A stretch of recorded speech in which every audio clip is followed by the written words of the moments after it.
David Savage, a.k.a. Diz, and this is The Force Always.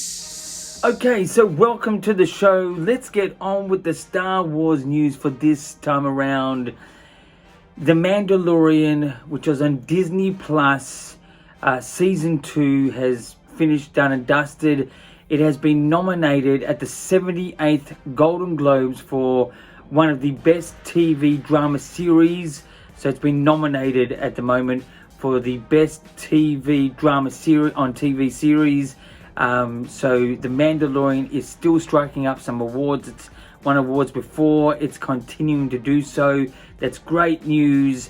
Not so surprising, but you know, it's funny enough, sort of surprising. So making more news. Not a whole lot of real, news like the piece beforehand, but here in Melbourne, Australia, in a place called Elstonwick, which is where I live, we've got a cinema here called The Classic.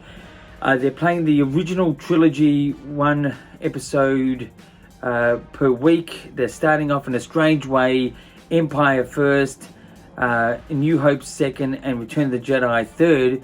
The last two make sense, but the first one doesn't. But anyway, Empire Strikes Back is playing this weekend at the Classic Cinema in Elstonwick. One session per day. It ends up being on the rooftop cinema, which is a cinema, outdoor cinema at the top. Check that one out. Empire Strikes Back all this weekend at the Classic Cinema in Elstonwick. If you want to come all the way from Canada or America or UK to check this out, it's playing here in Melbourne, Australia, in Elstonwick. Anyway, so that's pretty much the news for this time around. Let's get into the views. Views is my story ideas about anything that's Star Wars from my point of view. Because we're on to the Empire Strikes Back here in the trilogy here in Melbourne, Australia, in the Classic Cinema, I thought I'd give you a story idea that I've sort of spoken to you about before. Look, the biggest story element that Star Wars has missed in both new trilogies, that's the prequel and the sequel, is a real shocking element that sort of is really intriguing. Now, in the sequel trilogy, we got the shocking surprise of Snoke, bit of a spoiler here, dying to the hands of Kylo Ren. Now, that was a shock I did not see coming. The thing that I didn't like about that is that, it just took a character that was building up and was cut, it was gone. Now, The Rise of Skywalker sort of explained partly, Snoke's insignificance, but it still was a character that you could have created a bit better than it was. So that's not my story idea is that Star Wars is lacking a shocking element, like in Empire Strikes Back, when Darth Vader announced to the world and to Luke Skywalker that he was his father, Luke's father, that is. That to me was an amazing, twist and intriguing story element. I think personally that the prequels, in my story idea, should have had Palpatine reveal in Attack of the Clones in that middle part, just as Empire is the middle part revealing, because technically Star Wars is a cycle of 1, 2, and 3 in 3 trilogies, and it needs to sort of keep that sort of routine up. And I think Palpatine being Anakin's dad would have explained a lot why Anakin was so powerful, which sort of says to me why I think it does make good sense that Rey was Palpatine's granddaughter, being so powerful, mysteriously powerful. We didn't know why she was so powerful. We didn't understand it. I think that sort of part of the story was a good idea, even though it was a bit sort of inserted, the Emperor Palpatine for Rey in the sequel trilogy. But I think in Attack of the Clones, that would have been a great psychological twist, for the reasoning behind Anakin's dark and powerful ways coming from the emperor who was so powerful.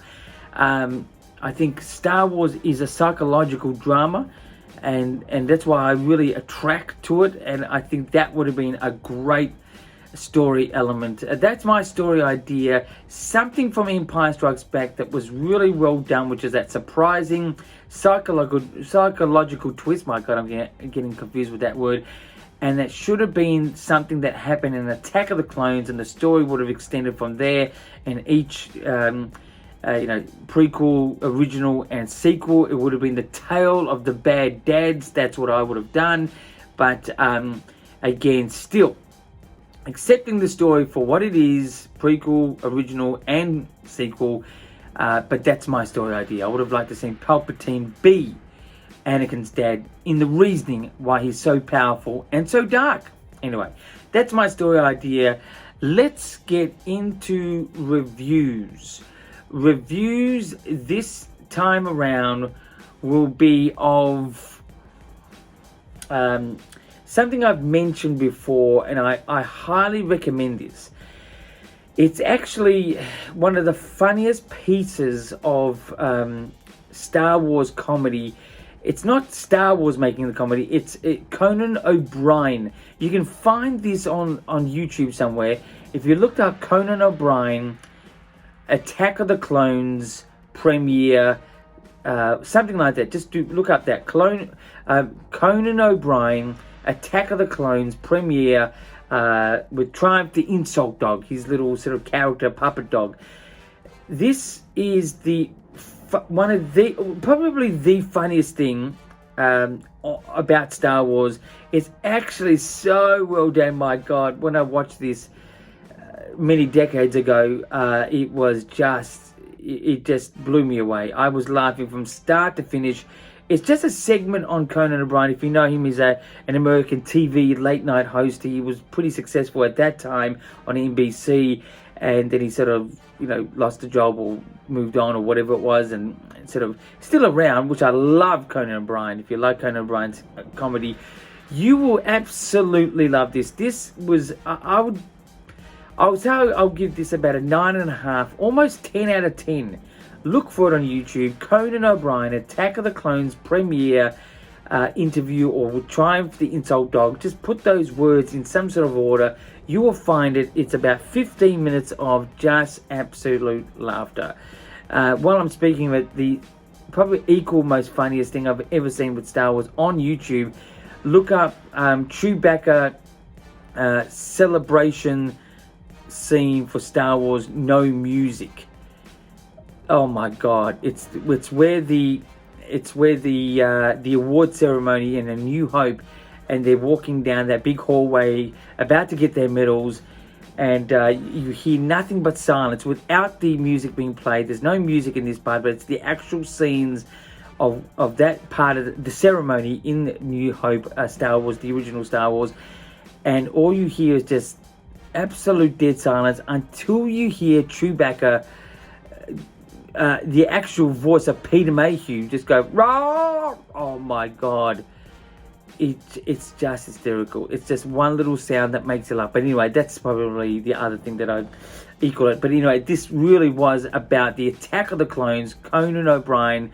Check that one out. Premiere. It's on YouTube. I'm going to give it a 10 out of 10 because it was just so funny from start to finish. Anyway, so that's the reviews for this time around. Let's get into the interviews. While we're still on the Empire Strikes Back here, my first question, which is my favorite part of Empire Strikes Back?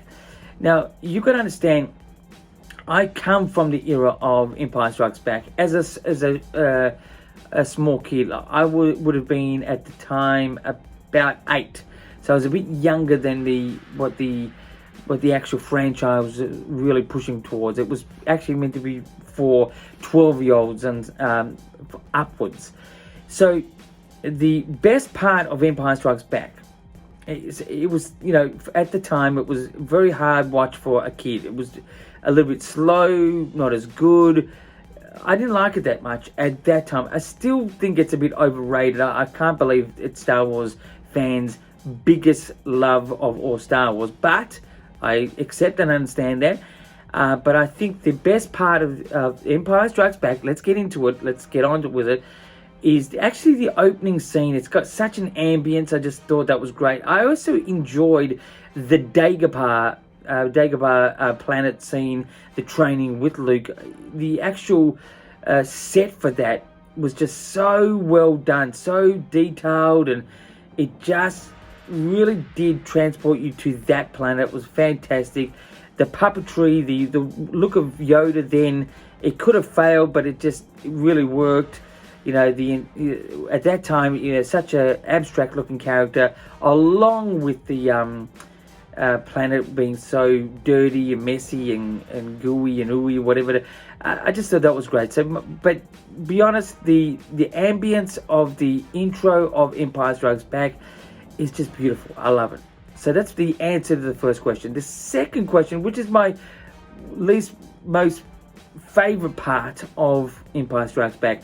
I've said this before and I'll say it again. I think the ending is the most annoying ending to any Star Wars.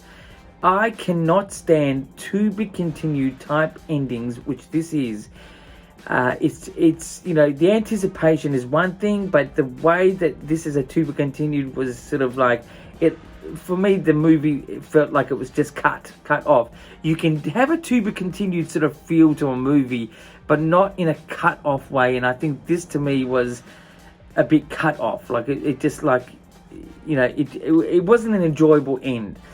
Yeah, so that's my least favorite part of Empire Strikes Back. But don't get me wrong, I do love Empire Strikes Back. I'm not such a crazy fan towards it like lots of fans out there, but it is, you know, I'm a Star Wars fan. You got to love them all, really, even the sequels and even the prequels, where a lot of people don't, but I do anyway. So that's my interviews. That's the interviews 2Q. That's 2 questions where I asked myself for you guys out there. That's the answer to all of that.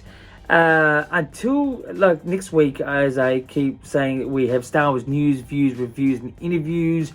If you have a question for myself, just, you know, YouTube myself as a messaging system, or you can do the Instagram, or you can do the Twitter down below. That's my details.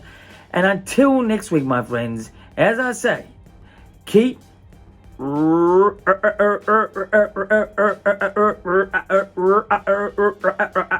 rocking.